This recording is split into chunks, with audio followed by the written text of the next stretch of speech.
Welcome to Happy News Network, the Minisode. We're here to brighten your week while you take a break from doom scrolling. I'm Shayna. Today's guest created Ethica, a company focused on sustainable fashion. Estelle Viviene, welcome. Thank you so much for having me. I'm happy to be here. It's so great to have you. Thanks. Okay, so what is Ethica and how did it get started? So, Ethica is a sustainable fashion brand that I started during quarantine. I spent my time during quarantine researching my interests, which were climate change. Just because, even though I'm a little afraid of it, I wanted to know more about what we do in our everyday life that's like contributing to climate change. And something that is huge that people don't really think about is fashion and how the fashion industry is actually so bad for our planet. It's the second largest polluter in the world, and people don't really ever think about that and how what you're wearing and your constant need to consume the newest trend or look like this influencer is actually having a terrifically like horrible impact on the planet. So I started Ethica to, number one, give people like an option to find timeless yet trendy pieces that they will actually love that are secondhand.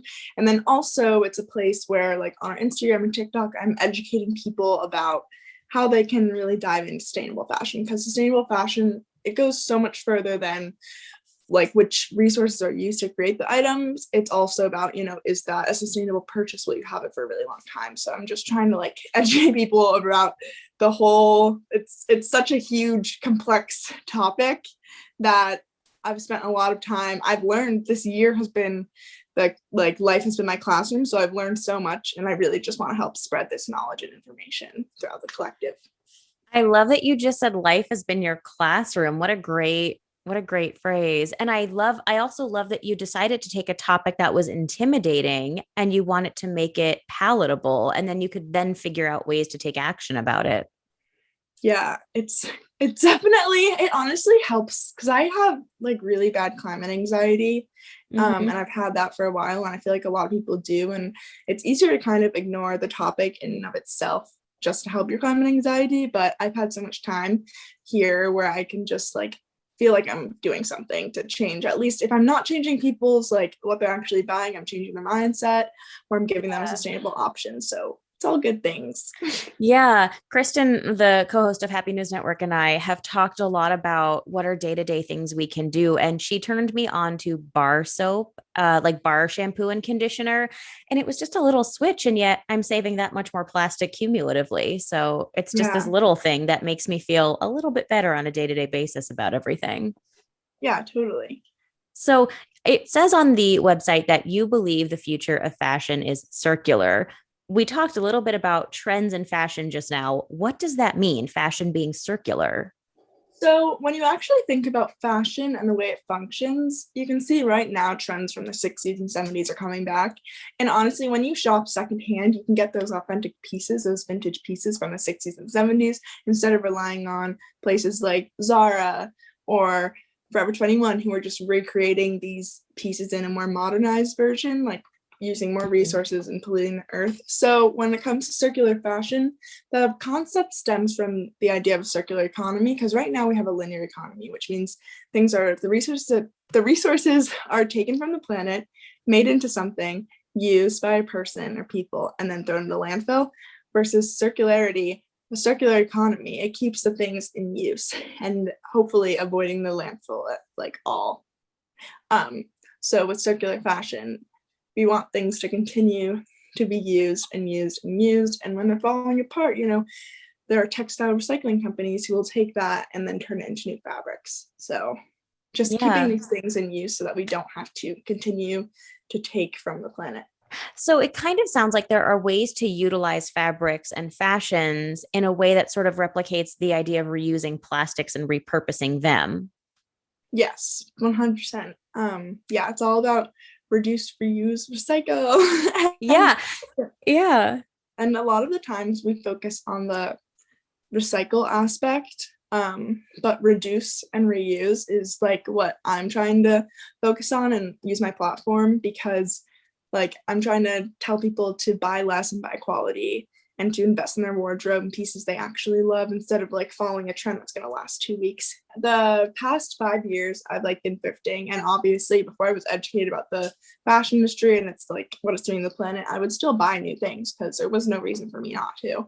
But through thrifting and going into a store where you really have to decide for yourself what you want, what you think will look good on you, and what is your own style, I've really like created my own style that I think really shows my personality and is really representative of what I want people to think when they see me, you know? So, and I feel like I never had the chance to do that before with new items because it's not, I feel these companies are literally putting these clothing in front of people and being like, wear this or else you're not Yeah. gonna fit in, you're not gonna be cool. Versus I really want people to be like, no, I'm gonna be cool because I'm buying stuff that I like and I'm gonna wear a really long time, you know? Yeah. I definitely also think there's so much value to what you're talking about, buying clothing you're going to love forever instead of clothing you're going to love for a month. I think that's a really great mentality as well. Okay, so what is it like being a young small business owner with this very modern message in the fashion industry that the more we dive into it, there is a little bit of this old school, we dictate the trend, you buy it mentality? Well, it's honestly been really difficult because it's not only like I feel like with when you have a regular, I say with air quotes, small business, you don't have to change people's mindset in the way that they think. Hmm. Versus with what I'm doing, I want people to buy less. I want people to actually buy what they like. So by telling people to buy less, I'll probably get less sales and stuff like that. But I'm helping the planet in the long run. It's difficult because I want to, have a source of income, but I also don't want people to over consume and contribute to climate change through it's a catch 22. Yeah. Um, so it's definitely been a hurdle I need to Yeah. jump over. But you've been able to reinvent the way that you convey your message with each post that you make because there's such an educational component to it. So there is regular gratification, I imagine, that can come from knowing what 30,000 people on Instagram alone, what is and how many more on TikTok are getting this education from you too. So they can it means that your sales are even that much more valued because people have now got the information they need to make the informed purchase. Wait, I've never that just wow, never thought of it that way. Yeah, you know what? It's the silver lining mentality that comes from living through a pandemic. You're like, well, what can we be grateful for? What is sort of the happy lining to things? I hadn't heard of Ethica until we connected for this, and I'm so glad I did because now I can be a more informed consumer, and I don't have to go buy new stuff all the time just because I feel like it. I can buy stuff at a thrift store, and I know that there's a story to the clothing, and I can now add to it like a new chapter to it. Yeah, it's really cool because honestly, I love thrift stores because 85% of the clothing in thrift stores end up in a landfill. So when you're buying from a thrift, yeah, that's like, so people will donate or be like, oh, I want to get rid of all these clothes, and they'll donate to thrift stores thinking that, oh, another person will is guaranteed to buy this, but the odds that it ends up in a landfill are really high. So I'm trying to Sure. like tell people to buy secondhand and like reduce consumption altogether, just because we as a society do have like an overconsumption problem. It's so Yeah. interesting. It's honestly really interesting to look at because people love not spending money, but then people love spending money, so it's weird. Yeah, especially the idea of treating yourself. I've definitely found ways, at least me as a person, of treating myself in a way that I can say this is temporary. And then I'm not purchasing something like I'm not making a decision that lasts with me forever. Like a treat is no longer a cute pair of earrings. A treat is an ice cream cone because it's an experience. So what is the experience of thrifting something? That's a very cool experience. I can't wait to try. So, how do you keep Ethica eco friendly? What does that mean? And what can other small businesses do to go green? Well, honestly, a lot of businesses greenwash, and I don't greenwash. I'm very against it. And a huge part of sustainability is just, being ethical and transparent about where you get the clothes, what you're doing. So I feel like a huge part of it is just, being open about what's going on behind the scenes to your people if they DM me a question, I always answer. I'll create Mm-hmm. videos, like just letting people know what's going on, and being open. Honestly, small businesses in general are more sustainable just because they're on a smaller scale, and then they can easily adapt their operations to be more sustainable. Yeah, so Yeah. And I know one of the challenges that a lot of larger corporations can face is that they can make their office more green or they can make some of their practices more green, but the supply chain or different aspects that aren't 100% in their control are really, it's hard to make transporting things across the world all day, every day, eco-friendly. And that's a huge challenge. And I think the sort of with COVID and people living at home and not going out as much, the support for small businesses has really sort of shown that so many small businesses can be more eco-friendly and sustainable. yeah, it's also like with these huge corporations, they can't do the supply chain, but there are some things like I know tomorrow if Amazon wanted to, they could switch to having eco-friendly shipment like mailers like Mm-hmm. tomorrow, but they just aren't doing it. So it's weird because I just like sit and I think about how some of these corporations could do things that would like absolutely decimate their like environmental impact overnight, Mm-hmm. but they aren't choosing not to because of profit. So it's super important to support small businesses. And I think that's a great motivation for larger companies to take the eco-friendly route in as many capacities as they can, because if they can make it happen, it makes it even easier for the smaller businesses too, because it increases visibility for those options, and it means that it's no longer the niche minority option to take. Yeah, for sure. 100%. And we are seeing a lot of businesses, like if you go into big box stores, you'll see a lot of business like I don't businesses that are in the big box stores, like with their green options, but then it's like super difficult because it's like right now it's all still greenwashing, which is Mm-hmm. interesting to think about. And for your viewers, greenwashing is basically a marketing tactic where the business will pretend or use eco-friendly buzzwords or materials to make it seem like their product is better for the planet than it is so that you buy the item. For example, Mm-hmm. H&M had their clothing donation program, but only 35% of the clothes got recycled. The rest went into the landfill. So things like that.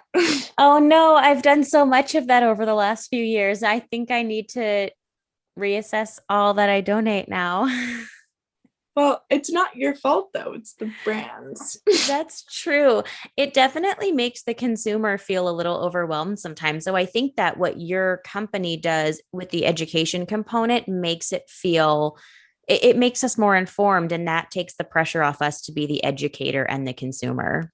I understand how people can be overwhelmed because I myself am overwhelmed because I'm like, okay, I know that I have to buy this and it's not good for the environment, but I need to in order to create like complete this school assignment or do XYZ. So it's, puts consumers in a between a rock and a hard place. So what do you envision for the future of Ethica and its role in the fashion industry? Well, honestly, at this point, I'm not really sure because I am going back to school. So I'm not sure how everything will go when I'm back at school, but I definitely want to continue educating people and maybe throw together a how-to guide where people can just quickly grab that and learn because I have a lot of like tips and tricks that I have in my mind that I am like just compiling lists of because I just think of like a new one every single day and they're honestly really really um I've never really thought of them before because I've never thought like this before and a lot of people probably have never heard of half the things that I've just like created in my brain. So I want to like continue to build a community of people who are new to the sustainability movement or veterans, but just like a group of because I feel like a lot of times people might guilt others like, oh my God, you don't actually care about the environment if you're not vegan, but I want it to be I want it to be a place where everyone's doing something because as long as you're doing something, you're doing something and that's what we really need. We need everyone to be doing something. Yeah, there are 8 billion people almost in the world. So if 8 billion people take an action, it's better than one person taking 800 actions. We can only do so much. Yeah, exactly. We can only do so much. And I think it's super important for us to do what we can, because the system, what we need is system change. And I'm extremely aware of that. I get a lot of people like angrily DMing me and talking about like how it's all in the system and government, but like people don't realize that unless we change, the system will never change. That's how it is with so many different social movements that we've seen. Unless we change and create a fuss about it, a fuss. Imagine we have to create a fuss about wanting a future, Mhm. but unless we change, nothing is going to change. So, Yeah. And I definitely think sometimes people need to see the effect of whatever the change can have on them. And that is sort of that will help be their impetus sometimes, until you realize how something impacts you, you don't realize that you also want to take a stand for it. It may just not occur to you to stand up for something. Oh my gosh. Well, thank you so much, Estelle, for being here today and for teaching everyone about sustainable fashion and helping opening our eyes to what greenwashing is, and how sometimes we have a little bit more work to do as consumers, but you're making it easier. thanks for having me, and I'm happy that you guys learned so much. I really hope that this had impact and caused you to be a little bit more conscious about your purchases, and start these conversations in your community, because we need to start having these conversations now. Yeah. And they are happy conversations because it's for the good of the world and the good of us. So, Yeah. yeah. So, where can Fantastic. people follow you on Instagram and TikTok to keep learning about sustainable fashion? So the Instagram is Ethica NYC, and then my personal Instagram is Estelle Viviene if you want to, see styling tips, because I love styling all my clothes in as many ways as possible, because I want to get maximum wear out of my clothing, and because that's most sustainable. The most sustainable Yeah. piece is already in your wardrobe. So, Perfect. Well, people should definitely follow you and check out all of your content. It's been really great and eye opening so far. hey, awesome. Thank you so much. All right. Well, from all of us here at Happy News Network, I'm Shayna. Have a happy day.